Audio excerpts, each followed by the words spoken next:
Hello everyone, welcome back to my channel. Tonight I bring you a story that reads like a thriller, but it is very real. A story of power, danger, and the kind of global stakes that few dare to imagine. On one side stands the mighty sea fleet of the United States Navy, steeled and trained for war.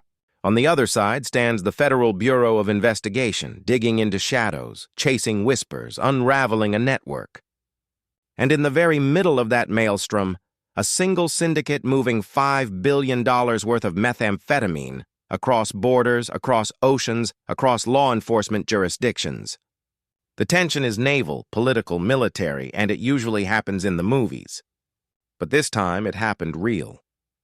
Imagine the scene. Gray dawn over the open sea, a destroyer slicing through waves under a pale sky.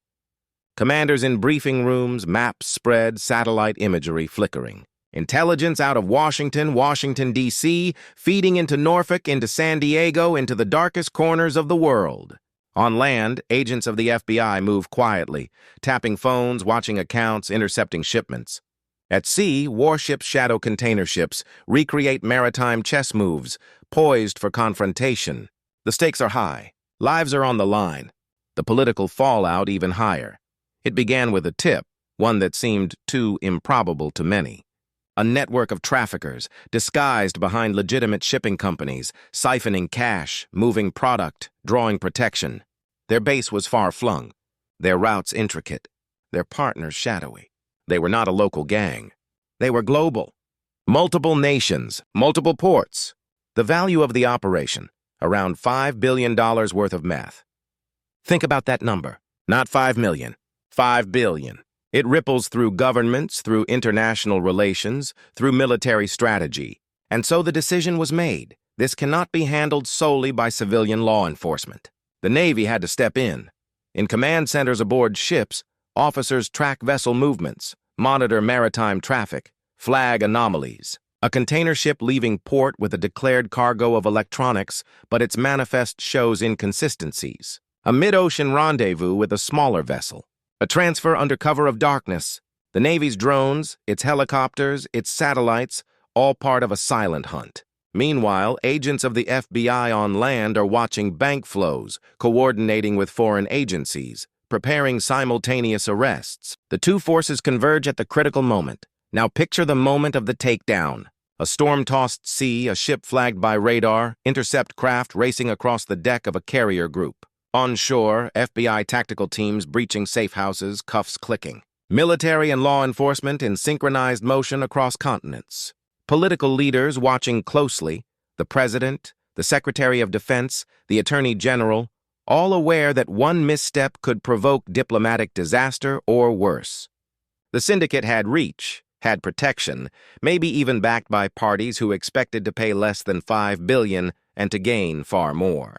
They were bold. There are moments in this operation when the tension became personal.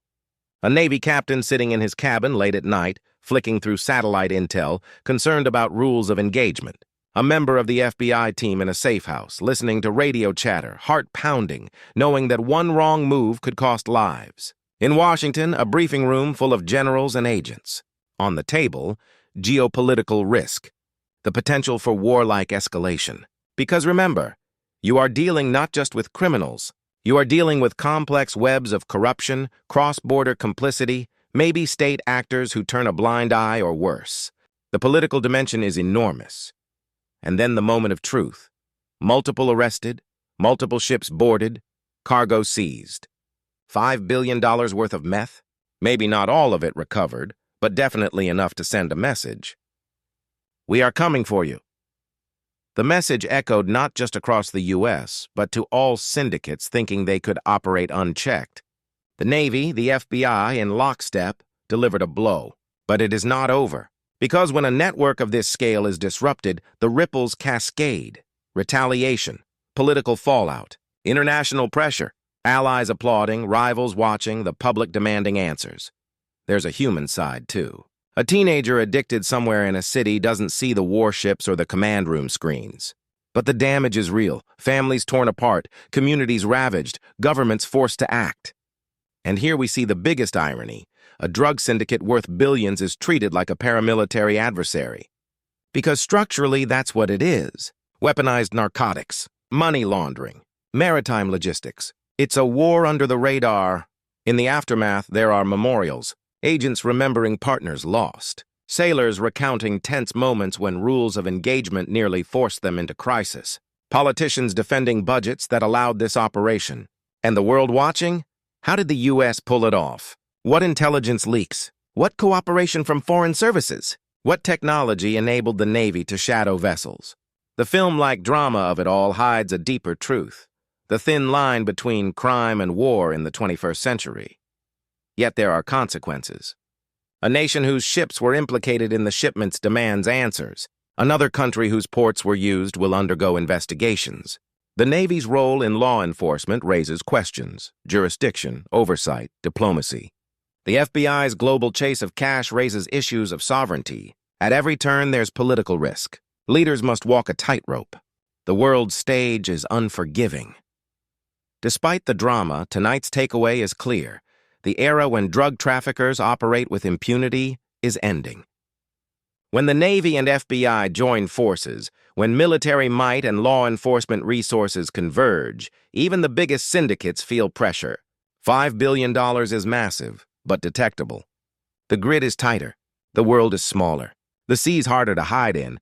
So what does it mean for you, watching at home? It means that global crime isn't far away. The drugs on the street may travel through oceans, through containers, through unseen networks. The risk is international.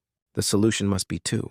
When you see headlines of arrests and seizures, know this: it's not just cops with handcuffs. It's fleets, helicopters, drones, command centers, and global coordination. It's war in the shadows. And I want you to feel the gravity of it, because this story isn't remote. It touches families, nations, politics, futures. It's about our security. It's about our decisions. It's about what we tolerate. And when $5 billion of meth is moving like that, we can no longer tolerate an over-there mindset. We must realize it concerns all of us. In the weeks ahead, expect more revelations, sealed indictments, diplomatic pressure, strategic reviews. The Navy may publish after-action summaries. The FBI may release redacted reports. Politicians will claim victory or deflect blame. And the syndicates' networks will scramble, rebuild, adapt. Because crime is sprung from ambition, greed, shadows, and adaptation is its strength. But tonight, for one moment, let us pause. Let us recognize the confrontation. Let us recognize the bravery. Let us recognize that this is not a single headline. This is a turning point, a line in the sand. The Navy ships turned their sonar arrays toward the darkness. The FBI agents followed the money across the globe. And the world watched a criminal empire crack. We may never know every secret of this operation. Some cells remain hidden. Some players remain free. But we saw the takedown. We saw the threat.